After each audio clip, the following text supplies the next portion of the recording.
ano que vem. E a gente está disputando o segundo turno. Então vamos lembrar também o regulamento. O regulamento do Paulista de 78 é surreal. Você tem o primeiro turno e você tem o segundo turno. São 20 clubes que jogam todos contra todos. Turno e retorno. O campeão do primeiro turno avança para o terceiro turno. Ele vai jogar o segundo turno, mas não vale nada para ele. O campeão do primeiro turno ele já avança para o terceiro turno. O terceiro turno é o turno decisivo. Tá? Zera tudo. Você joga o primeiro turno, joga o segundo turno, zera, aí começa o terceiro turno, que é o que vale, que é o que vai valer o campeonato. Então o campeão do primeiro turno, depois de 19 rodadas, você decide uma vaga para o terceiro turno. 19 rodadas para decidir uma vaga para o terceiro turno. Segundo turno, mesma coisa, 19 rodadas para decidir uma vaga para o terceiro turno. No primeiro turno, o campeão é o Corinthians. O Corinthians passa pelo Palmeiras nas quartas de final, passa a semifinal, ganha campeão do primeiro turno. O turno era assim, né? Você tinha a fase de classificação do turno e você tinha o mata-mata do turno. Então, no mata-mata do turno, o Corinthians foi campeão do primeiro turno e já se classificou para o terceiro turno. Isso tudo aconteceu em 78. Agora a gente vai entrar em 79.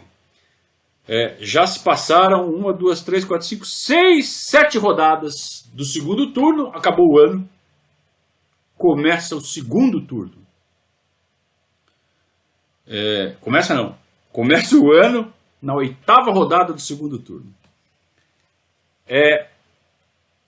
E aí eu tenho uma lembrança muito especial, muito querida desse momento, que no primeiro jogo de 79, em janeiro, no dia 28 de janeiro de 79, foi quando eu vi o Palmeiras ao vivo pela primeira vez. Eu tinha 8 anos, e o Palmeiras foi jogar contra o São Bento, em Sorocaba. A cidade de Sorocaba tinha acabado de inaugurar um estádio municipal, estádio Walter Ribeiro, inaugurado em agosto de 78, alguma coisa assim. E era a primeira vez que o Palmeiras vinha a Sorocaba jogar, no estádio novo. E eu já com 8 anos e já palmeirense, muito palmeirense. Ficaria mais. E aí eu pedi desesperadamente para o meu pai me levar ao estádio. Meu pai nunca gostou muito de futebol, quem me colocou no futebol foi meu avô. Aí meu pai levou, né? E quando eu vi aquelas camisas verdes da Adidas, tecido brilhante, verde esmeralda, bonito, o sol batia naquelas camisas, dava um efeito visual espetacular, uma cor lindíssima. Aquilo me enlouqueceu, cara. Se tinha alguma dúvida, e eu estava inteirinho uniformizado, né? Eu tenho até uma foto. Puta, eu devia ter colocado a foto aqui para vocês verem. Eu tenho uma foto do dia antes de ir para o jogo. Tô todo uniformizado. E 5 minutos de jogo, 1-0 para o São Bento. Um volante chamado Fernando deu um chute do meio da rua, pegou o Gilmar adiantado, Gilmar jogando de vinho, também não vou me esquecer nunca. A camisa do Gilmar era cor de vinho, porque a camisa do São Bento era azul, né? Então ele não jogou com a camisa tradicional azul de goleiro do Palmeiras, do Gilmar. Jogou com uma camisa vinho. E o tal do Fernando, com 5 minutos, faz um golaço. Ele pega um petardo do meio da rua. E eu nunca vou esquecer disso, né? Isso não tem registro em vídeo, não tem nenhum lugar para a gente rever isso. Eu lembro da minha memória.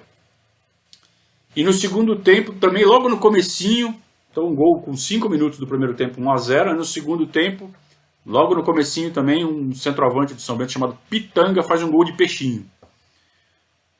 E é 2-0 para o São Bento e acaba o jogo, 2-0 para o São Bento. E o Palmeiras estava bem, né? O Palmeiras estava razoavelmente bem na competição e aí, depois desse jogo, começou a cair. Nunca vou me esquecer. Talvez um monte de moleque deixasse de torcer depois de uma traulitada dessa, aí eu fiquei mais palmeirense ainda. Aí eu comecei a acompanhar para valer mesmo.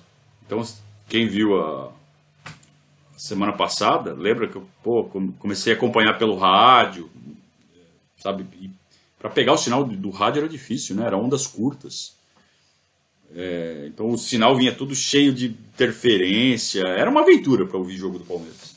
Comecei a ouvir todos. Então eu ouvia muito Osmar Santos, ouvia muito Seu Fiore, ouvia muito Zé Silvério. Também os narradores secundários, né? O Edemar Anuzek na Jovem Pan, principalmente. O Dirceu Maravilha, Oswaldo Maciel na Rádio Record, se não me engano. Onde tivesse o jogo do Palmeiras, de onde o rádio pegasse naquele dia, é onde eu ouvia. Um espetáculo, né? E, enfim, o Palmeiras perde na sequência do Guarani, empata com a Portuguesa Santista, cai o seu Filpo. Nós já estamos em fevereiro de 79. A gente precisa ganhar o segundo turno para pegar uma vaga no terceiro turno. Mas não precisa ganhar, na verdade. Vocês vão entender por quê. O Tele assume e demora para pegar o jeito do time. Em meados de fevereiro, o Palmeiras contrata, pensando na Libertadores, que já vai começar. O Palmeiras está na Libertadores, porque foi vice-campeão brasileiro. O Palmeiras pega o Pedro Rocha do São Paulo. Aliás, o Pedro Rocha estava no Curitiba.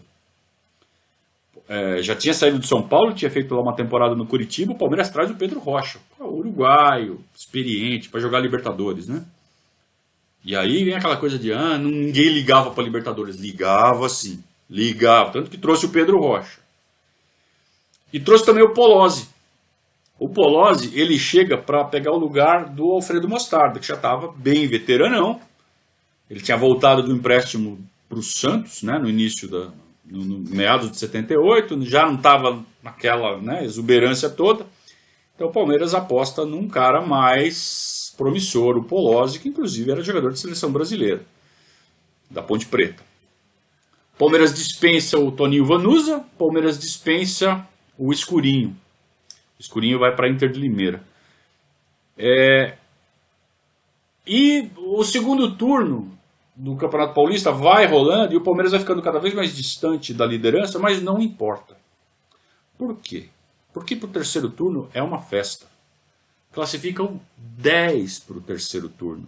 Espera aí. Você tem o campeão do primeiro turno e você tem o campeão do segundo turno. Tem mais 8 vagas. De onde vem esses 8?